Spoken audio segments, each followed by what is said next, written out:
Hello. First, we would like to say thank you to everybody who's wished us love on our marriage. we greatly appreciate it. Very much so.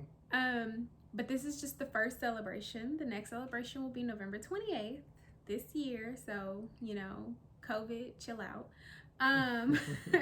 So today we're going to talk about how did we pay for and plan our November wedding, which was supposed to be June, our November wedding, and we did not go into debt. So the first thing is we determined a budget and a price that would work for us. So it was kind of like, whoa, we don't want to pay $30,000. That's ridiculous.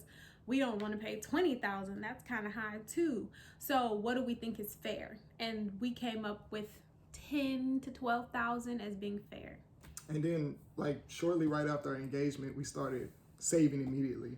Started putting money, and Kayla came out with a great plan. And right after our engagement, we started putting that plan into action.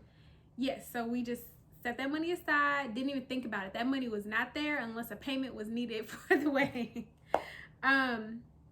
So I looked online and presented him with a few venue ideas. I was like, oh, well, this venue is this much, and this venue is this much, and this one's located here, and this one's located here. And so the first venue, we were looking at Houston, I forget the name of the park.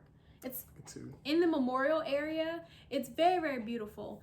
However, on a weekend, it was a little on the pricey side. Not just the venue itself, but all the extra stuff. We would have had to pay for cake, food, and the DJ. The DJ, and the food was when I priced it, it was $4,500, and the venue by itself was $5,000. So I was like, well, that's already in our budget, and we don't have anything else, no cake, no DJ, no alcohol, no nothing. A venue that included the DJ, the cake, included the decorations, all for a affordable price, within our budget actually, for a set amount of people. On a Saturday, it was $11,000 for 120 people. While we are gonna go over the 120 people just by a little bit, we still won't go over our original budget. So that's good. Okay. And so even though our wedding has been moved to November, we're still able to accomplish it without going into debt. And I feel like that's so very important.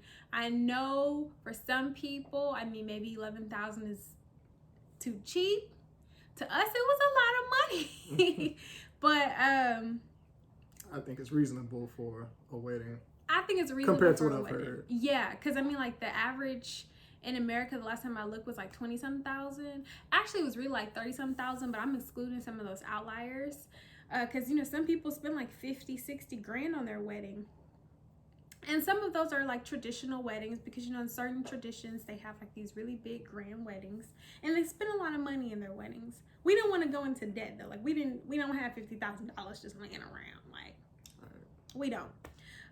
So some top 3 takeaways. Create reasonable expectations. Think, okay, I can't afford a $20,000 wedding, so I'm not even gonna plan for a $20,000 wedding. If I could have gotten a $5,000 wedding, that would have been great. However, I would have been sacrificing for some of the other things that I wanted, or we wanted, even though he keeps saying it's my day.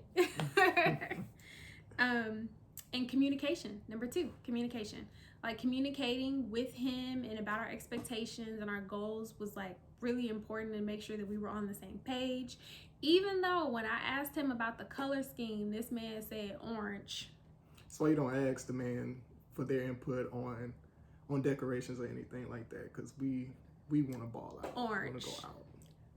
Orange. The dresses for the bridesmaids. Orange is what he picked. But And then lastly, make sure you enjoy yourself and your partner and family. Absolutely. And just have fun, Enjoy yourself. Yes. And as you can see, we got our tees on. Yeah. 6/6/2020. Woo woo. All right.